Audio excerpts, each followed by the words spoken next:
I shall preface this video in the form of a message. The message is this.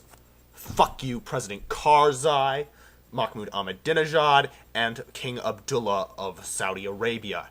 And indeed, fuck everyone who has ever intended, or ever does intend, to operate a largely theocratic state. Happy Friday!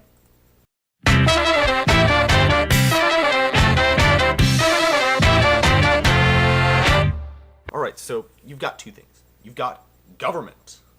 Government is centralized authority and coercion. It is the usage of force to control individuals. Then you've got religion. And religion is a system based on faith. It is a system that has dogma. It believes that people who agree with it are morally superior to people who disagree with it. It believes that it is right. It is generally based on very old dogma, and hence it is not susceptible to the democratic process very easily. It does not have usually specific notions of rights, and it is not based upon reason, empirical inquiry, or free thought. So you put them together, and what do you have? Oh, I know. You've got a bunch of fucking incompetent people given guns. You've got those who are not susceptible to reason, and you've got those who have power. So, it's like, so running a state based upon religious belief, based upon dogmas, based upon something other than rational thought, that is like driving a spy plane, or operating nuclear missiles, or running around with a gun while on drugs. You're impairing yourself from doing your job properly. Now please note that that was not to imply that religious people are necessarily bad leaders, or that they should be barred from the political process. They obviously should not. However, the religious mindset is not how we should make our political decisions. Political decisions need to be based on rationality, on principles of rights, protecting the people, the common good, something rational. That's not how theocracies function, however. And the reason I'm bringing up theocracy today is partially that today is Good Friday, which is the day on which Christians commemorate the execution of Jesus Christ for things that shouldn't have been crimes by the incredibly cruel method of crucifixion. Now, I'm not aware of crucifixion being performed at all today. If anyone has evidence that it has been, by a government, that is.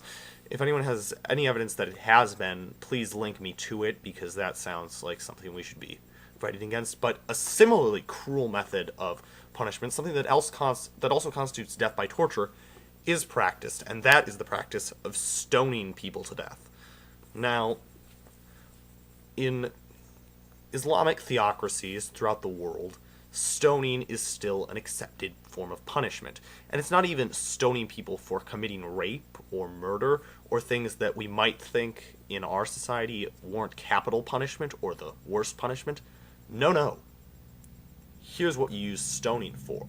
For such crimes as adultery, sodomy, blasphemy. That's right. If you make a statement that contradicts the prevailing religious dogma, that contradicts the state-sponsored consensus, then you need to be stoned to death in some countries. If you have engaged in sexual intercourse, voluntary, mutually consensual sexual intercourse that harmed no one, with someone to whom you were not married, ooh, time to stone you to death. Bring out the rocks, angry mob. And what's interesting particularly is this applies to non-consensual sex as well. Not to the rapist, but to the rape victim. There are cases, for instance, in Somalia, a 13-year-old was stoned to death for being raped. One reason I bring up this issue today, aside from it being Good Friday and hence the concept of unjust execution being particularly applicable, is that there are plenty of examples in the news recently of this sort of complete and utter bullshit happening. One example is that of Afghanistan.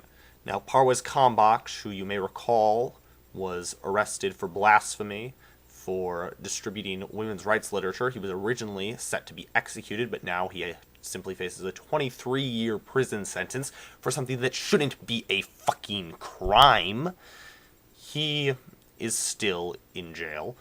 And in that same country where you can be jailed for the mere expression of an opinion, or I think you can also be jailed or killed or something for such actions as gay sex and adultery, it is now legal to rape your wife if you are a Shia Muslim. Or at least Karzai passed the bill, and it's currently under scrutiny because of international pressures. But they passed a bill legalizing marital rape under the conditions that you are Shia, and the woman is indeed obligated to respond in a positive manner to the rape. She has to freaking enjoy it. Yeah. Have some rape, honey. It's fun. For me, because I'm the fucking husband. And I own you, bitch. Yeah. So there's that. Then let's move to Iraq and Iran, where there have been some recent news of possible executions of homosexuals. That's right. Under countries such as Iran, that may be expected because elected. But in Iraq, yeah, the laws are still on the books, and we freaking liberated them. Yes, we liberated them to be a fascist, theocratic state, under which you have no sexual freedom, under which consensual acts are wrong, under which love is penalized by death. Yep, that's what we liberated them to, everyone. That's the kind of free society we're trying to create in the Middle East.